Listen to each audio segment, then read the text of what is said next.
Hey, students. All right, I'm Mary, your librarian. This week we're going to talk about a topic that you will spend the rest of your life trying to master, and hopefully you do. This is called work-life balance. I know you're a student. It's tough. It's hard to be a college student. I mean, a lot of you are, you're going to school and maybe you're working and maybe you're doing some other like internships or volunteer work and you have kids or you have siblings or you have neighbors or parents or people who need to be cared for. It's a lot. I get it. I know. I talk to you all the time in the library, and it's everybody has a lot going on. That's okay. But life doesn't get easier really when you get out of college or when you get out of school. It's just you have to learn to kind of know how to keep things basically in balance. I don't want to oversell. I don't know that there's ever perfect balance, but it's good to aim at. It's good to try and at least be aware today, this week, my life is definitely out of balance. My kids are throwing up all over the floor. My mom fell and slipped and broke her foot. And so, yeah, I'm having to do extra things there. Or, my spouse is has the flu or whatever it is, there's always something. We should all try to get better at it though. All right, so let's share the screen here so that we can browse around and get some other ideas that will help you to keep everything a little bit better in check for yourself. All right, now I'm just going to say this resource is from the National Library of Medicine. That's called PubMed. It's awesome. I definitely like this. If you use any resources from PubMed for not just this article, but anything when you're in school, you can download the PDF version. I would always do that because it's easier to read. Here's where you click on Cite. Were you with me on the last video when we talked about academic integrity? This is how you cite, and you can just say, "Oh, APA," or my teacher is using MLA. When you're here at SETCC, you are probably using one or the other in most classes. All right, so 10 simple rules to improve academic work-life balance. Let's take a minute to look at this. All right. I'm just a sucker for a listicle. Give me a BuzzFeed article with a nice list of 10 things that might surprise you. I'm into it. Rule number one, long hours don't equal productive hours. I think this is a really important thing to keep in mind as somebody who's worked a lot in and out of school. Just because you put in a lot of effort doesn't mean that you got a lot out of it. Examine your options, flexible work practices. And I mean, what can you do? Sometimes you can make things a little easier on yourself. Set some boundaries. I especially love to do this when you're talking about online classes. Set a time. This Wednesdays at 11 o'clock. That's my time that I work on my online class. Otherwise, you know, things kind of they get away from you. Work on your strategies. And I feel like this is really different for everybody. What works for you might not have worked for me and vice versa.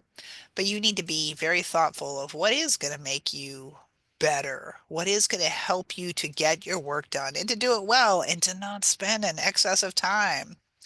So your long-term strategy. Yeah, I mean, at the first day of the semester, before the first day of the semester, put together some, you have your syllabi, look down at that, see when are papers due, when are tests coming up, put all that on your calendar right away and just make it easy for yourself. That way everything is not just like, oh, I'm rushing to catch up with this, I'm rushing to catch up with this. At the beginning of the semester, you know what's happened. You didn't do that at the beginning of the semester? Hey, do it today. Today is another really good day to do that. Make your health a priority. And I mean, what your health means is going to be, again, very individual for you. But I mean, a few basics. I mean, have the occasional piece of broccoli. It's good for you. Try to sleep when you can. I know it's the easy thing to get rid of, but go outside, walk around, have a hobby, relax. If you come to the library, we have relaxing videos here, including the kittens, and you might want to watch kittens. Interact with friends and family. I have said, I don't know, 50 times already in these videos. Make some friends at school. I mean, they don't have to be your lifelong best friends, but have some people who you're happy to see while you're here. Volunteer work or other similar commitments. Now, I'm going to say that's probably going to be a little tougher to do when you are in college, but I don't know. See what your day looks like.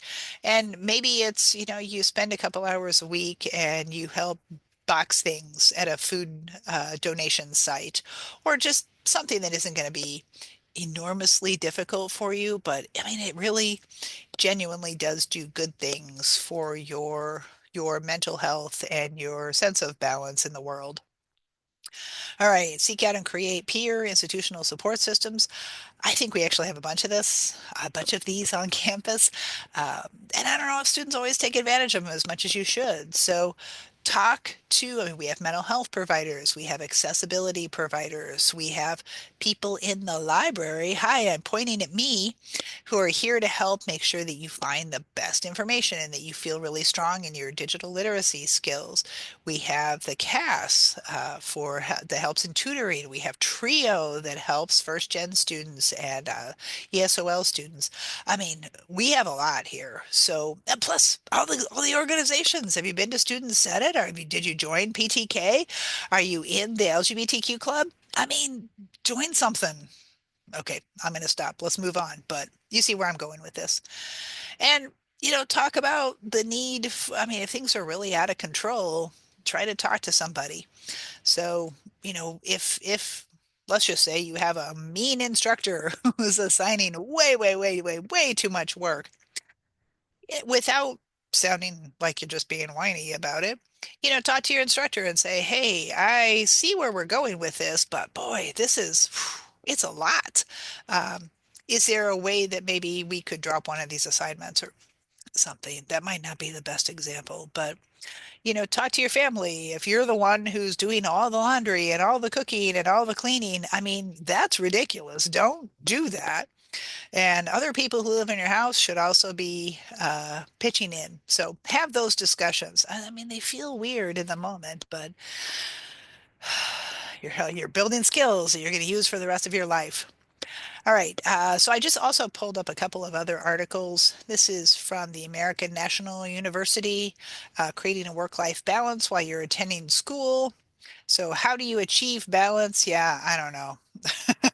I mean, I think all of these are good things, and I'm a person who struggles with this. So if you do also, well, here we are together, trying our best.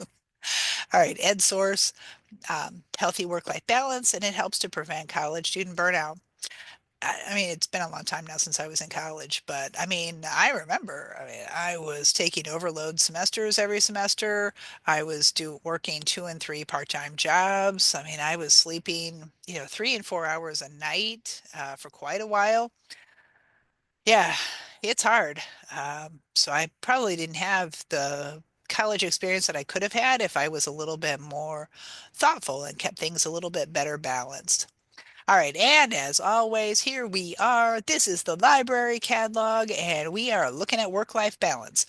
So I did a little bit better search if you've been with me in other videos. Usually I just do real basic searches. This is a little bit better. I put in work-life balance, and then on the next line, I put in student.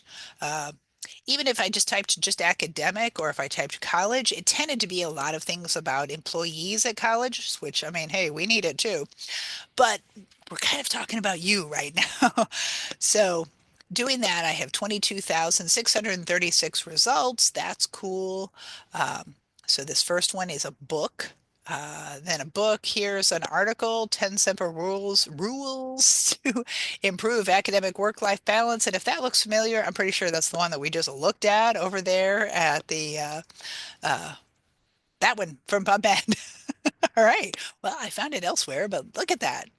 Um, so articles, books, some handy things. If you want things that are just paper here in the library, click held by library. It's doing the search here.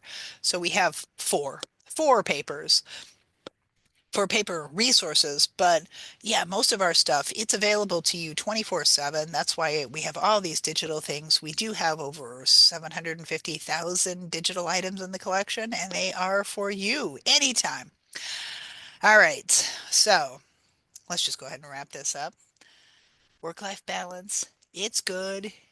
Struggle with it now, because if you can pick up some good skills now, and especially if you're one of our younger students and you can pick up some good skills now and how to keep yourself a little bit better balanced, you can take that then throughout the rest of your life. You're never going to get it perfect. None of us do. Do what you can do. All right. And you should definitely come by the library because this is the place to be. I'm always here to help you. I will be thrilled to see you. All right. I will see you in the next video. Bye bye.